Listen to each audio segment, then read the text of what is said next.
Brian Wright, Daily B69. The importance of having an endgame.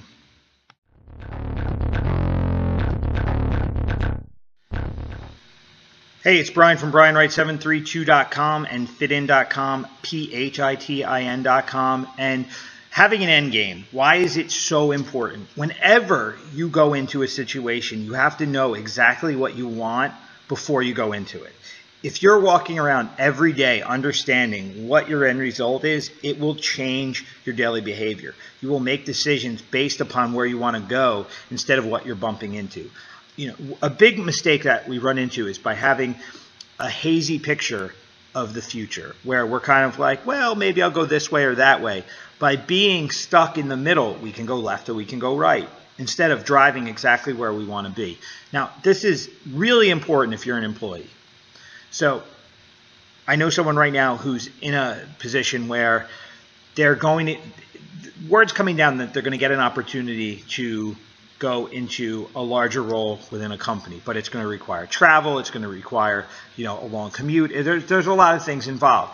Now, it sounds amazing. It sounds like a great opportunity because there's more money involved. There's opportunity to get involved in things that the person was setting out to do in the first place. It's a great thing to have on a resume. It's a springboard. There's a lot of pros to it. But the whole thing is that I don't know if it's exactly the right thing for this person at this time. And the reason for that is because when you take into account the money, the time, the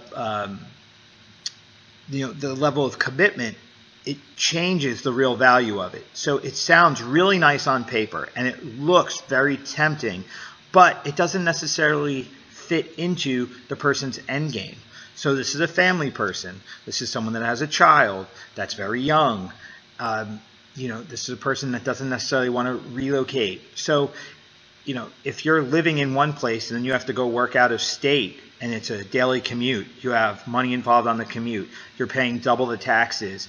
It sounds great, again, to have this position where you're going to a company's headquarters and you're getting involved on the creative side of stuff that you were setting out to do. But, again, lack of time at home, increased level of childcare,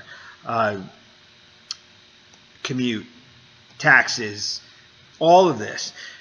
If this company was going to pay, enough money to make it worthwhile and give you enough vacation time to justify the new amount of time you're going to have to add to your week, maybe.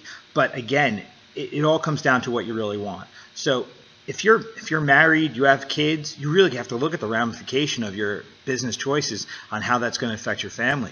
If you're single, again, you have to look at what's the ramification going to be on your personal time. Everything has an impact. So you have to say, I want to live to this level. I want to have this much free time. I want to have this much money in the bank. I want to live in this place in this way. Do you want to live in an apartment? Do you want to live in a house? Do you want to own? Do you want to rent? What kind of car do you want to drive? What kind of relationships do you eventually want to establish? Do you want to start a family? Do you want to have a freaking dog? How much vacation time do you want? Do you want to see the world, or do you just want to be chained to a desk all day? Like, you really have to have all of these things hammered out so that when someone comes to you with a proposal that sounds amazing, you still have to look at the practicality of it and say, is this something that is an amazing opportunity that could do something for me? But is that something going to take you in a direction that you didn't want to go in the first place? That's going to take you away from the ultimate goal that you actually have? That's why it's so important to know what your end game is. You can't just bounce around to opportunity, because when you bounce into something that sounds really good and has the idea of advancing you, but what are you really advancing? You're advancing within the aspirations of someone else for you and what they're trying to achieve. It may not fit into what you really want. And if you don't know what you want, you're just going to end up being a tool for other people to achieve what they want. Ideally, you want to achieve for yourself while achieving for someone else so that you're getting, the mutual benefit. That is what real working relationships are. Mutual benefit. If you're in a situation where you're doing all the giving and all you're getting is a paycheck, bad situation. And if you're in a situation that you're taking, and you're not increasing the value of the person you're working for, you're not going to be working for them forever. There's going to be a limited ability to maintain that position. So the ideal sitch, again, is having the courage and the strength to acknowledge what it is you want and communicating that clearly when opportunity comes to you so that you can create that mutual situation. Because I don't believe either side of any situation really has the ability to dictate anything. So if an employer comes to you and wants to hammer at you and say, this is what you have to do, it doesn't fit into your model, you don't have to accept it. And I don't think an employer really is in a position where they can afford to lose you if you're really valuable, so they'll work with you. There's always a middle place that everyone will mutually benefit. But everybody, not everybody, but we tend to come into situations trying to get all of what we want. And when the other side's doing the same thing, nobody really gets anything. So knowing what you want is really important. And then knowing what kind of compromises that you're willing to make that's going to maybe make it longer or maybe not as much as what you want, but you're going to get something else. You understand it's finding that balance where you create a mutually beneficial situation so that you can create a long-term relationship that everyone's going to be happy about. And even if it's a short-term relationship, it's going to create something that will be a springboard for something else, or create enough capital that you're going to have more security, or create an abundance of something. But always, mutual benefit is the key to success. If you have to work with people, always give as much as you're getting. I like to give a little bit more so that I always keep leverage on my side. So outwork them, give them a little bit more time, don't cost them more money, always be more beneficial, create a higher value than what they asked for.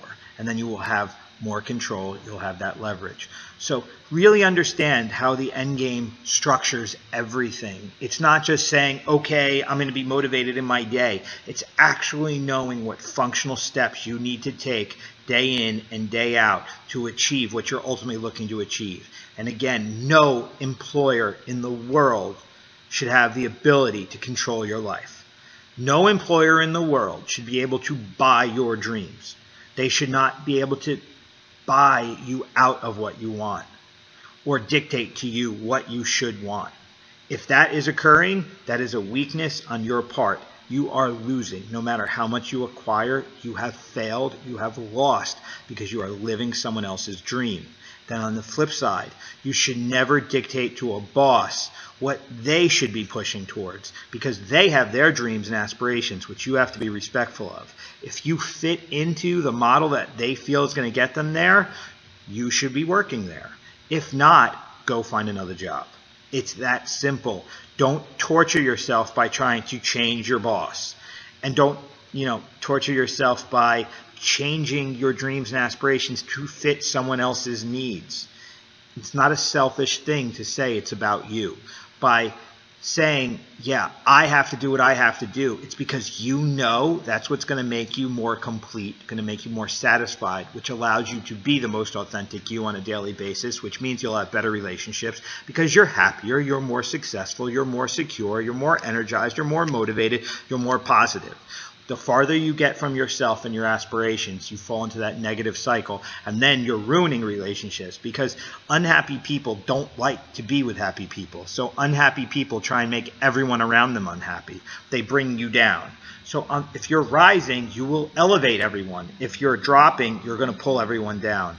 Be someone on the rise, and never, ever allow a boss or another person to pull you away from your dream or your aspiration and knock you off your path. Understand the practical realities of life, but always move forward towards your goal. No boss will ever dictate to you what your dreams are. They're your dreams. Dream them. Create a mutually beneficial situation. Make everyone successful.